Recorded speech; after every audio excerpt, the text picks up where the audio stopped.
Hello everyone, welcome to my YouTube channel. तो हमने start किया था चैप्टर एक्सप्लोरेशन की बुक का मोशन मोशन चैप्टर हमने स्टार्ट किया था हमारी जो न्यू एनसीईआरटी बुक है यानी कि एक्सप्लोरेशन उसका। तो हम कितने क्वेश्चन कर चुके हैं? पहले हमने 9 क्वेश्चन कंप्लीट कर चुके हैं। अब बारी है 10th क्वेश्चन की। ठीक है, तो चलिए स्टार्ट करते हैं। मेरे साथ क्वेश्चन रीड करिए आप भी। A bus is travelling at a speed of 36 kilometre per hour when the driver see an obstacle 30 metre ahead. यानी कि कोई भी बस थी, जा रही थी 36 किलोमीटर पर आवर की स्पीड से। आगे जाके वो देखते कोई ऑब्स्टेकल है। ठीक है, यानी कि the driver takes 0.5 second to react before pressing the brake. Brake press करने से पहले उसने कितना टाइम ले लिया? 0.5 सेकेंड का। उसके बाद ब्रेक प्रेस की उसने। जैसे ही ब्रेक अप्लाई होती है, once the brake is applied the velocity of the bus reduces with constant acceleration of 2.5 metre per second square. जैसे ही ब्रेक अप्लाई करती है वेलोसिटी रिड्यूस हो जाती है आपकी। कितनी हो जाएगी आपकी फाइनल वेलोसिटी? 0। तो उसके बाद क्या बोल रहे हैं? एक्सेलरेशन आपकी कितनी हो जाएगी? 2.5। Will the bus able to stop before reaching the obstacle. आपको ये बताना है कि बस ऑब्स्टेकल को टच कर पाएगी, यानी कोई भी पत्थर आपको दिख रहा है वहां तक भिड़ जाएगी, या उससे पहले कितनी मीटर पहले आपको रुक जाएगी। देखो डायग्राम से समझो थोड़ा सा। सपोज इस पॉइंट पर आपका ऑब्स्टेकल है, 30 मीटर अहेड बोल रहे हैं ना, 30 मीटर। यहाँ पर आपके ऑब्स्टेकल है, बस जा रही थी कितनी स्पीड से? 36 किलोमीटर पर आवर की स्पीड से। ठीक है, 36 किलोमीटर पर आवर की स्पीड से। जैसे ही उसने देखा ऑब्स्टेकल है, सपोज इस पॉइंट पे आके उसने देखा ऑब्स्टेकल है, ए बी नाम दे दो। यहाँ देखा ऑब्स्टेकल है, उसने 0.5 सेकंड तक का टाइम ले लिया। तो इसका मतलब यहाँ तक कितना टाइम ले लिया? 0.5 सेकंड। यहाँ तक उसने 0.5 सेकंड का टाइम ले लिया। उसके बाद उसने ब्रेक अप्लाई किया। सपोज उसने यहाँ जाके ब्रेक अप्लाई किए, माने मान लिया इस पॉइंट पर आके उसने ब्रेक अप्लाई किया। ठीक है, उसके बाद यहाँ पर आके क्या बोलता? ब्रेक अप्लाई कर दिया। इसका मतलब क्या हुआ? जो फाइनल वेलोसिटी वो 0 है। कितनी है? 0। जैसे ही ब्रेक अप्लाई किया तो फाइनल वेलोसिटी आपकी क्या होगी? 0। दोबारा देखो क्या बोल रहे हैं। बस जा रही थी 36 किलोमीटर पर आवर की स्पीड से, कांस्टेंट स्पीड से चल रही है। इसने देखा कि आगे ऑब्स्टेकल है। सपोज यहाँ पे ऑब्स्टेकल देखा, कितना 30 मीटर अहेड बता दिया उसने। तो ब्रेक लगाने से पहले जैसे मैंने देखा ना कि कुछ है, रुकावट है, ब्रेक लगा, ओहो ब्रेक आ गया, ऐसे मैंने सोचा, और इतना उसने 0.5 सेकंड का टाइम ले लिया रिएक्ट करने में। तो ये 0.5 सेकंड का टाइम जो उसने लिया रिएक्ट करने के लिए, तब तक स्पीड आपकी कितनी थी? 36 किलोमीटर पर आवर। यानी एक कांस्टेंट स्पीड से चल रहा था जब तक इसने ये टाइम लिया है। उसके बाद जाके उसने ब्रेक अप्लाई की। ब्रेक अप्लाई करते क्या हो जाएगा? Final velocity 0। तो देखो मैंने आपको पिछले वीडियो में बताया था, हम क्वेश्चंस कर रहे थे, आई थिंक 9th क्वेश्चन किया था। उसके अंदर था जब कांस्टेंट स्पीड से आपकी चल रही थी, जब तक एक ही स्पीड थी आपकी, तब हमने कौन सा फॉर्मूला यूज किया था डिस्टेंस निकालने के लिए? Speed into time. देखो स्पीड इनटू टाइम था आपका जब कांस्टेंट वेलोसिटी से चल रहा है। अब देखो ए बी पॉइंट से क्या हो जाएगा? कांस्टेंट वेलोसिटी से चल रहा है। इसका मतलब कौन सा फॉर्मूला यूज करूंगी मैं? आपका स्पीड इनटू टाइम। तो देखो ए बी पॉइंट के लिए क्या? फॉर ए बी डिस्टेंस क्या हो जाएगा आपका? Speed into time. ठीक है, स्पीड इनटू टाइम। स्पीड कितने से चल रहा है? 36 किलोमीटर पर आवर, और टाइम है 0.5 सेकेंड। अब देखो टाइम सेकंड में है और आपका स्पीड कितने है? Kilometre per our. तो मैंने आपको पहले बताया था, हमेशा फर्स्ट जब भी क्वेश्चन करो तब यूनिट हमेशा चेक करो। ठीक है, तो देखो मैं चेंज कर लेती हूँ इसको। किसको? 36 किलोमीटर पर आवर। पहले मैं क्या करूंगी? स्पीड लिखोगे आप, यहाँ लिखोगे स्पीड इतनी दे रखी है, इसको मैं चेंज करूंगी किससे? 5/18 से मल्टीप्लाई करके। तो क्या हो जाएगा? 36 इंटू 5/18 कितना जाएगा? 10 मीटर पर सेकेंड। ठीक है, ये आपकी स्पीड आ जाएगी। चेंज कर लिया मैंने मीटर पर सेकेंड में। अब ये वाली स्पीड रखो आप। 10 इंटू टाइम कितना था? 0.5। 0.5 कितना आ जाएगा? ये पॉइंट हटा दो, नीचे 10 आ जाएगा। क्या हो जाएगा? 10 इंटू 5/10 कितना आ गया? 5 मीटर। अब ये तो हमने डिस्टेंस निकाल लिया 5 मीटर ए बी का, जब तक उसने ब्रेक अप्लाई नहीं किया था, इसी कांस्टेंट स्पीड से चल रहा था। अब देखो जैसे ही मैंने ब्रेक अप्लाई किया, ये रेस कर दूं मैं, ये देखो उसके बाद क्या होता है? ब्रेक अप्लाई किया इसमें, देखो जैसे ही ब्रेक अप्लाई किया तो क्या हो जाएगा? वी की वैल्यू 0। अब मैंने आपको बताया था बाद फर्स्ट वेलोसिटी आपकी कुछ है और आपकी फाइनल वेलोसिटी कुछ अलग है। तो हम लोग जो डिस्टेंस है वो स्पीड इनटू टाइम से नहीं निकालते, हम इक्वेशन ऑफ मोशन का यूज करके सेकंड और थर्ड इक्वेशन ऑफ मोशन उसके अंदर डिस्टेंस आते हैं, यानी कि S is equal to U T plus half T square, यहाँ से डिस्टेंस निकालोगे। Otherwise V square minus U square is equal to 2s, आप यहाँ से डिस्टेंस निकालोगे। ठीक है, अब देखो क्या, तो यूज करो V square minus U square is equal to 2as। ठीक है, तो एस निकालना है, डिस्टेंस निकालना है। उसको जो पहले वाला था ना ए बी, उसको आप S1 नाम दे देना, इसको S2 बोल दो, ठीक है। यहीं पे आप S2 लिख दो, उसको S1 लिख देना। तो क्या हो जाएगा, v क्या हो जाएगा, 0, 0 का स्क्वायर माइनस, अब u हमने कितनी निकाली थी, 36, इसको चेंज किया था ना, कितना आ गया था, 10, तो लिखो 10 का square is equal to 2 into a. अब ए कितनी दी है आपको, 2.5 मीटर पर सेकेंड स्क्वायर। अच्छा एक बात बताओ, ये एक्सलेशन जो हमें दी है, ये पॉजिटिव होगी नेगेटिव होगी, सोचिए बताओ जरा क्या होगी। देखो ये क्या बोल रहा है, स्पीड 36 किलोमीटर पर आवर की स्पीड से चल रही है, ठीक है। अगर मैं रेस को बढ़ा रही हूँ तो उसकी स्पीड की उसी डायरेक्शन में मैं इंक्रीज कर रही हूँ, जिस जो स्पीड की डायरेक्शन है, अगर मैंने रेस दे दी, उसको बढ़ा दिया, इंक्रीज कर दी उसकी स्पीड को, तो उसी डायरेक्शन में एक्सलेशन आपका लग रहा है क्या, पॉजिटिव। बट मैंने ब्रेक अप्लाई कर दिया, यानी कि तेज भाग रही थी गाड़ी, मैंने ब्रेक लगा के उसे रोकने की कोशिश की, यानी उसके अगेंस्ट में काम किया, रोकने की कोशिश की ना, स्पीड जिस स्पीड से आ रही थी, जैसे ब्रेक लगाई तो क्या होगा, स्पीड रुकेगी आपकी, तो आपकी स्पीड रुक जाएगी। जैसे ही आपकी स्पीड रुकेगी तो क्या हो जाएगा, एक्सलेशन आपका नेगेटिव। ध्यान से सुनो, जिस स्पीड में आपकी गाड़ी जा रही है, अगर इसी स्पीड में मैंने आपको रेस लगा दी तो स्पीड की क्या हो जाएगी, इंक्रीज हो जाएगी। बट जैसे क्या होगा, मैंने ब्रेक लगा दिया, ब्रेक लगाते आपकी क्या हो जाएगी, स्पीड आपकी डिक्रीज हो जाएगी। डिक्रीज होते ही आपका एक्सलेशन क्या आ जाएगा, नेगेटिव। तो मैं यहाँ पे एक्सलेशन को क्या लूंगी, -2.5 इंटू S2 हमें निकालना ही है। दोबारा देख लो, एक्सलेशन पॉजिटिव नेगेटिव कब होता है, देखो आई थिंक हमने पिछले क्वेश्चन में भी किया था 8th में, जिसमें क्या था, रोड लिमिट दी हुई थी ना, आई थिंक 40 रोड लिमिट आपको दी हुई थी, और आप 60 की स्पीड से चल रहे थे, उसके बाद आपने रोड सिग्नल देखा, उसमें आपने स्पीड डिक्रीज की, तो वहां पे एक्सलेशन आपका नेगेटिव आया था। क्या था, पहले वो किस वेलोसिटी से जा रहा था, रोड पे आपने देखी स्पीड लिमिट 40 है, तो आपने अपनी स्पीड को रिड्यूस कर लिया था, 36 पे ले आए थे, तो वहां भी अपनी स्पीड रिड्यूस की, लेकिन वहां पर आपको एक्सलेशन नहीं निकालना था, वहां पर आपको एक्सलेशन दिया नहीं हुआ था, सॉरी दिया नहीं हुआ था, वहां पे वो निकालना था। तब हमारा आई थिंक वहां भी माइनस में आया था, -5/36 आया था समथिंग, तो वहां पर भी आपको माइनस आया था। तो वहां एक्सलेशन दिया नहीं हुआ, लेकिन निकालना तो भी कितना है, माइनस, वहां माइनस आया, और यहाँ पे एक्सलेशन आपको पहले ही दे दिया, लेकिन तो आपको ये खुद देखना है, पॉजिटिव हो गया नेगेटिव। अब आगे समझ में, ब्रेक लगाया, ब्रेक लगने से क्या हो जाएगा आपका, स्पीड के अगेंस्ट में चले गए, आप रोकने की कोशिश की ना, पहले तो स्पीड ज्यादा थी, आपने ब्रेक लगाया, रोक दी, तो आपने अगेंस्ट में काम किया उसके, तो एक्सेलरेशन क्या हो जाएगा, नेगेटिव। पहले क्वेश्चन में आई थिंक 5th क्वेश्चन में भी 8th क्वेश्चन में भी था, एक्सेलरेशन की वैल्यू नेगेटिव आई थी, 5th में आई थी ए की वैल्यू -4 मीटर पर सेकंड स्क्वायर, और 8th क्वेश्चन में आई थिंक जो रोड सिग्नल वाला मैं आपको बता रही हूँ, उसमें आई थी कितनी, 5/36 माइनस के आए थे। तो चाहे आप एक्सेलरेशन निकाल रहे हो या आपको गिवन हो, दोनों केस में ही एक्सेलरेशन निकालोगे तो भी आपका नेगेटिव आया, और दिया हुआ है तो मैं इसको क्या लूंगी, नेगेटिव। ये बात आप जरूर ध्यान रखना, एक्सेलरेशन आपको लेना है नेगेटिव। और 5th और 8th क्वेश्चन में हमने प्रूव भी कर दी इस बात से लेके कि आपका एक्सेलरेशन भी नेगेटिव निकला है। तो यहाँ पे देखो क्या आ जाएगा, -100 is equal to -2 into 25i में 10 इंटू में S2।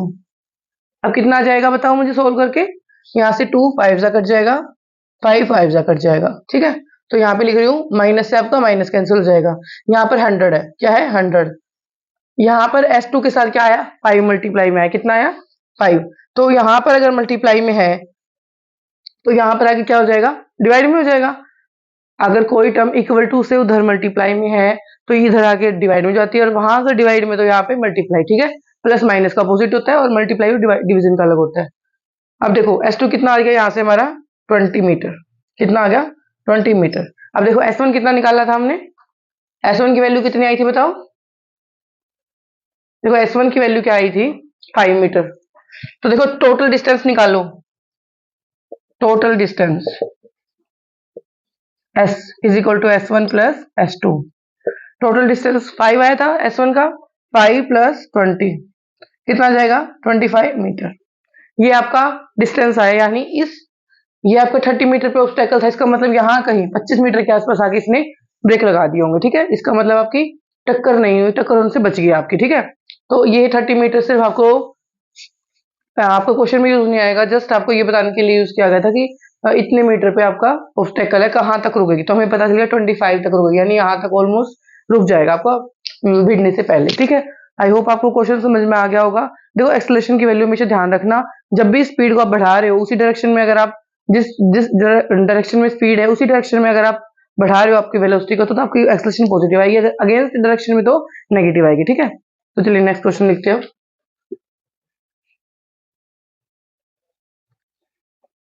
11th क्वेश्चन देखो आप तक, देखो क्या दिया हुआ है,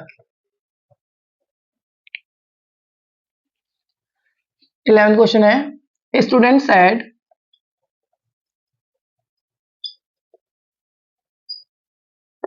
the earth moves around the sun, moves around the sun. ठीक है, अर्थ मूव करती है सन के अराउंड। अब आप पहले तो यही बताओ किस चीज का एग्जांपल है, तभी आपका क्वेश्चन हो पाएगा। अच्छा, लिखो in this context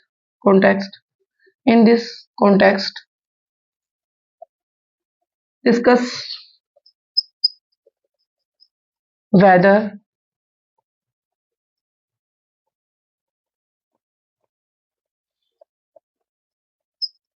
an object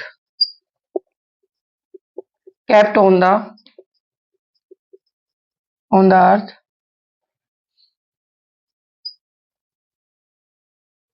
can be considered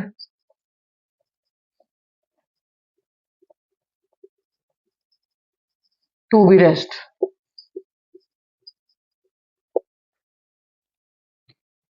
अब देखो क्या बोल रहे हैं, the earth moves around the sun.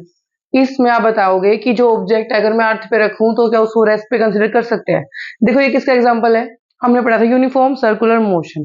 Uniform circular motion में क्या पढ़ा था, बताओ, पढ़ा था ना, जब भी कोई भी चीज आपने सर्कल में मूव करती है, वेलोसिटी स्पीड आपकी कांस्टेंट होती है और वेलोसिटी चेंज करती है। उसके अंदर पढ़ा था हमने, ये एग्जांपल पढ़ा था। ठीक है, तो अब देखो इसमें क्या पूछ रहे हैं, इसमें पूछ रहे हैं आपका रेस्ट में है, कंसिडर करोगे या नहीं करोगे। तो देखो मैंने क्या बोला, the earth revolves around the sun, यानी कि अगर मैं आपको इसे सन मान लो, सपोज ये सन है और ये रोटेट कर रहा है आपका। ठीक है, ये आपको रोटेशन हो रही है इसके अराउंड में, ये अर्थ है, जो रोटेटिंग है वो अर्थ है। ठीक है, इसका मतलब ये सन हो गया, कांस्टेंट है और ये मूव कर रहा है, अर्थ रिवॉल्व्स अराउंड द सन, ये है। अब देखो मैंने बताया था जो मोशन है और मोशन है और जो रेस्ट है वो रिलेटिव टर्म्स है, यानी एक दूसरे पे डिपेंड करती है, ऑब्जर्वर पॉइंट ऑफ व्यू पे डिपेंड करती है, आप किस एंगल से देख रहे हो। अगर ये सन रेस्ट में है, अर्थ मूव कर रही है। अगर मैं सन से देखूं, सन से अगर मैं देख रही हूँ, ये तो मूविंग है ना, अर्थ तो मूव क्या बोला, मूव कर रही है ना, the earth moves around the sun. अगर अर्थ मूव कर रही है आपकी, तो अगर मैं यहां से देखूंगी तो कोई भी ऑब्जेक्ट या कोई भी इंसान अगर आपको अर्थ पे दिखेगा तो आपको मूव करता हुआ दिखेगा, क्योंकि ये मूव कर रही है। अगर मैं सन से देख रही हूँ तो ये मूविंग है, अर्थ मूविंग है, तो यहां से देखूंगी तो जो भी ऑब्जेक्ट आपके अर्थ पे होगी वो आपको मूविंग दिखाई देगी। और सपोज ये सन रेस्ट में, अगर मैं यहाँ से देखूं, अर्थ से देखूं, अर्थ मूव कर रही है बट सन थोड़ी मूव कर रहा है, सन तो रेस्ट पे है ना। तो इसका मतलब अगर मैं अर्थ से देखूंगी तो सन पे जो भी चीज देखूंगी वो मुझे रेस्ट में दिखाई देगी, क्योंकि ये आपस में रिलेटिव टर्म्स है। तो आप क्या लिखोगे, बताओ, आ गया समझ में। अर्थ से देखूंगी तो सन रेस्ट पे है तो सारी ऑब्जेक्ट मुझे रेस्ट पे दिखाई देंगी।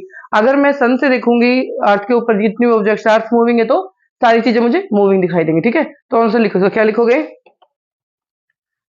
कोई भी ऑब्जेक्ट, यानी कि whether an object is at rest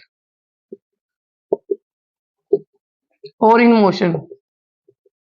अगर कोई भी ऑब्जेक्ट रेस्ट पे है या मोशन पे है, किस पे डिपेंड करेगी, depends on the observer point of view. ठीक है, यानी कि ऑब्जर्वर के पॉइंट ऑफ व्यू रखेंगे, ऑब्जर्वर से देखेंगे ना हम लोग, रेस्ट पे मोशन पे है, तो लिखो on the observer frame of reference.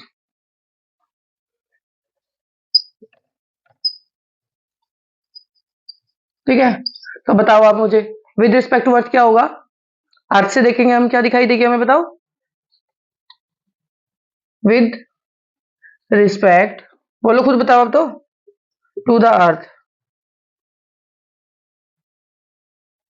अर्थ से देखेंगे तो क्या दिखाई देगा, सन तो रेस्ट में था, तो object is at rest, with respect to the earth the object is at rest.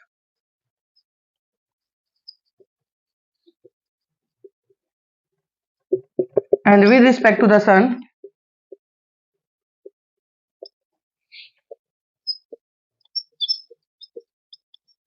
The object is in motion, motion. इसका मतलब क्या हुआ, देयरफॉर जो रेस्ट और मोशन है, rest and motion are always relative.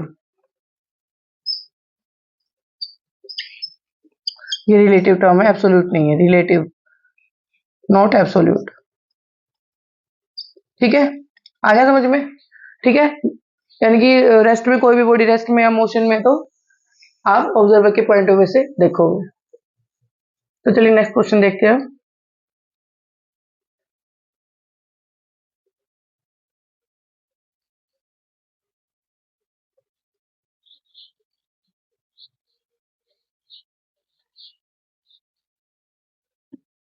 Next question देखो,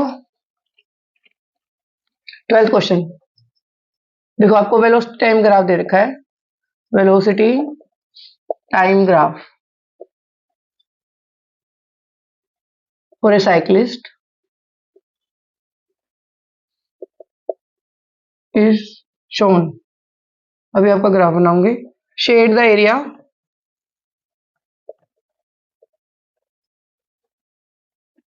representing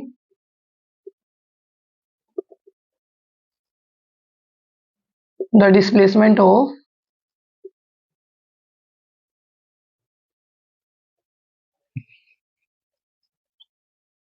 the cyclist. कब? when cyclist is moving, when cyclist is moving with constant velocity, moving with constant velocity, constant velocity. Second, when the velocity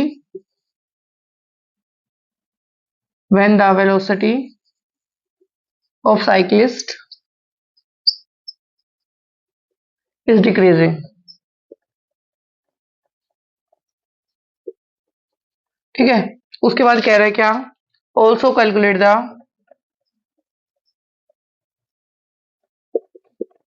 displacement and average acceleration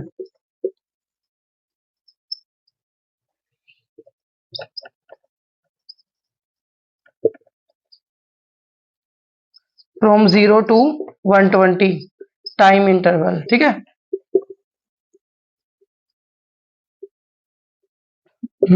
अब graph देखो क्या दिया हुआ है, ये देखो।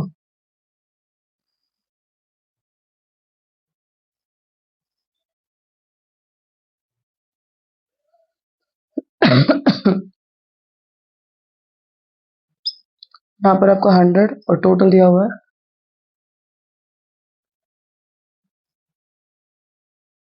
120 सेकेंड। ये आपका ग्राफ है, देखो वेलोसिटी और ये इधर टाइम दिया हुआ है। ठीक है, तो देखो ये आपका क्वेश्चन है, क्या दे रखा है? वेलोसिटी टाइम ग्राफ दिया हुआ है, साइक्लिस्ट की रिप्रेजेंट करना है डिस्प्लेसमेंट किसका? When the cyclist moving with constant velocity और cyclist is moving with decreasing velocity. अब देखो जो वेलोसिटी टाइम का ग्राफ है वो हमें क्या देगा? डिस्प्लेसमेंट।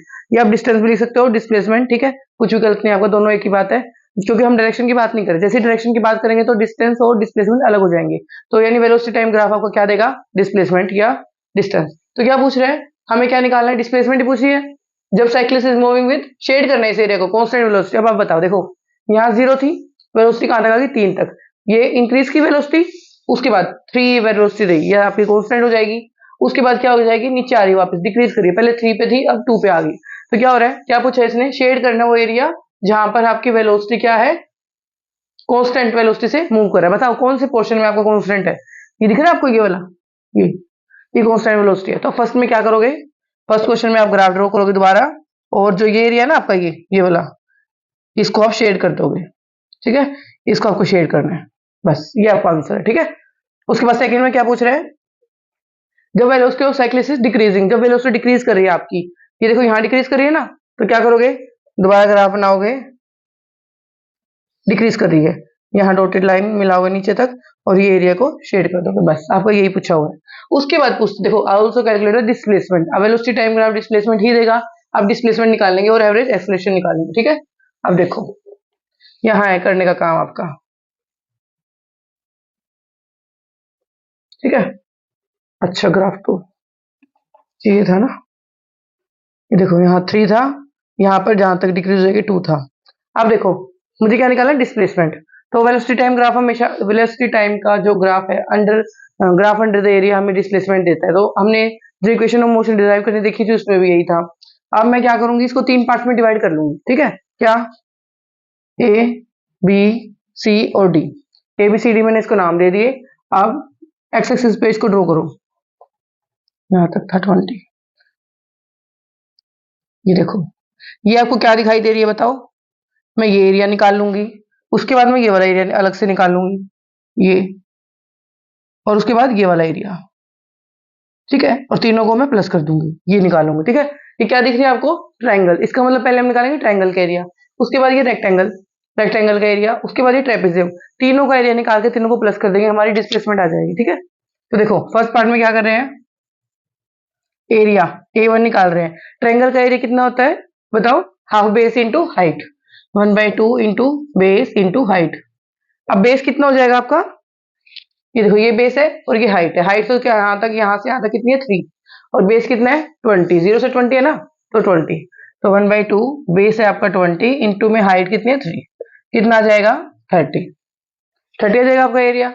उसके बाद सेकंड पार्ट में क्या हो जाएगा, A2 निकालेंगे। क्या, यहां से यहां तक कितना है आपको बताओ, ये 20 है और ये 100 है, तो कितना हो जाएगा 100 माइनस 20, 80 आ गया ना। ये तो आपका 80 हो गया, और ये कितनी थी 3, ठीक है। तो ये कितना आ जाएगी 80 इंटू 3। क्या फॉर्मूला तो पता होगा ना रेक्टेंगल का, लेंथ इंटू ब्रेड्थ। लेंथ ले ली, एक साइड ये ले ली, एक साइड ये ले ली, ठीक है। दोनों को मल्टीप्लाई कर दिया, कितना आ गया 240। अब देखो ये डिस्प्लेसमेंट है ना, हाँ अब देखो, अब हम ये थर्ड का एरिया निकाल लेंगे। कैसे निकालोगे,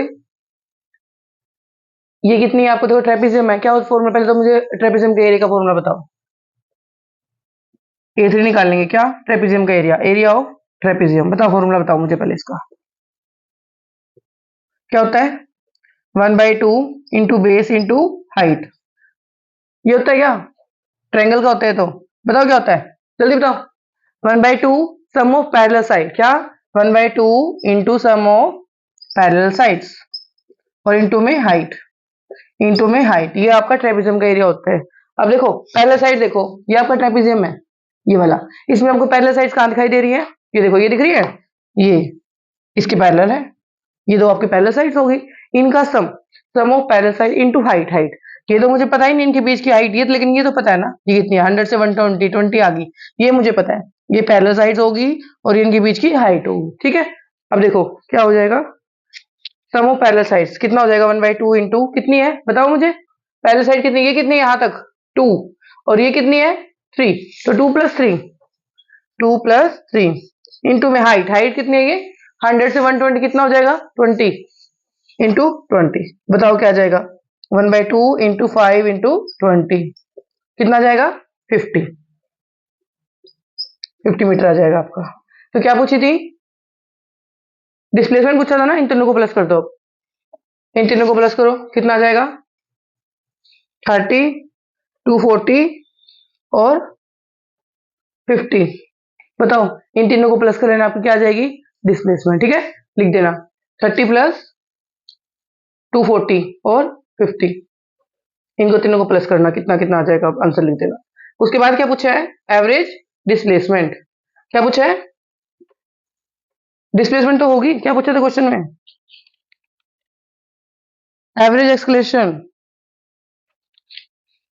ठीक है, एवरेज एक्सलेशन। अब देखो इनको प्लस कर दोगे ना, डिस्प्लेसमेंट पूछा था, कितना कितना था 30 + 240 + 50, यही था ना, तीनों को प्लस कर देना, 9 3 12, 320 आ जाएगा आपका, ठीक है। अब देखो एवरेज एक्सलेशन पूछी गई है, देखो एक्सलेशन देखो एवरेज क्या होता है, average acceleration final minus initial velocity upon time. वैसे ना ये डेल्टा टी होते हैं यहाँ पे, यानी कि टाइम का डिफरेंस, ठीक है। पर हम फॉर्मूले में अभी 9th क्लास में आपको यही आएगा, 11th में पता चलेगा आपका कि चेंज इन वेलोसिटी और चेंज इन टाइम होता है आपका एक्सेलरेशन। तो देखो यहां से स्टार्ट हुई और यहां पहुंच गई, तो क्या कितना हुआ, 0 से स्टार्ट होकर लास्ट कहां तक पहुंची आपकी 2 तक, कहां पहुंची 2 तक, तो फाइनल वेलोसिटी 2 - 0, और टाइम कितना आपका 0 से 120, कितना हो जाएगा 0 से यहां तक ही तो था ना, यहां तक आ गए थे हम लोग, यहाँ 120 टाइम है, तो क्या लिखोगे 120 - 0, तो कितना आ जाएगा 2/60, मीटर पर सेकंड स्क्वायर, ये आपकी एक्सेलरेशन है। कुछ भी नहीं किया, देखो ग्राफ दे रखा है, कोई दिक्कत नहीं है। वेलोसिटी टाइम का ग्राफ हमेशा डिस्प्लेसमेंट देता है, एरिया अंडर वीटी ग्राफ हमेशा क्या देता है, डिस्प्लेसमेंट। तो हमने एरिया निकाल दिया, क्योंकि एरिया देता है इसका, वीटी ग्राफ टाइम का जो एरिया है वो हमें डिस्प्लेसमेंट देता है, ठीक है। तो हमने इसको 3 पार्ट में तोड़ लिया, क्या ये ट्रायंगल बन गया, रेक्टेंगल और ट्रेपेजियम। जितने भी आपके ग्राफ के क्वेश्चन है, अगर कोई डिस्प्लेसमेंट पूछे हो ना, हमेशा ग्राफ को आप ब्रेक कर लो। तो जो भी चीज बन रही, ट्रायंगल बन रही, रेक्टेंगल, स्क्वायर बन रहा है या ट्रेपेजियम, जो भी बन रही है, आप उनकी एरिया निकालो, सबको प्लस कर दो, वो आपका डिस्प्लेसमेंट आ जाएगा। और एवरेज एक्सप्रेशन क्या फॉर्मूला यही होता है, v minus you by delta T, difference in time. यहाँ पे देखो यहाँ से लेके यहाँ तक पहुंच गए तो 0 से 2 तक पहुंच गए, और डेल्टा टी क्या आ जाएगा, 120 माइनस 0, कितना आ जाएगा, 2 बाय, सॉरी ये 1 आएगा ना, यहाँ कट गया, 1/60, 2/120 आ गया ना, 2/120 कट गया, कितना आ जाएगा, 1/60। इसको डिवाइड भी कर सकते हो आप लोग, ठीक है। तो चलिए आज के क्वेश्चन में इतना ही करते हैं, क्योंकि जो 9th अपना नेक्स्ट क्वेश्चन होना है बहुत बड़ा होने वाला है, क्योंकि वो ग्राफ दिया हुआ है उसको भी ब्रेक करके हम काफी टाइम में निकालेंगे, ठीक है, उसमें टाइम लगेगा थोड़ा सा। तो नेक्स्ट वीडियो में करते हैं नेक्स्ट क्वेश्चन। तो चलिए, थैंक्स फॉर वॉचिंग।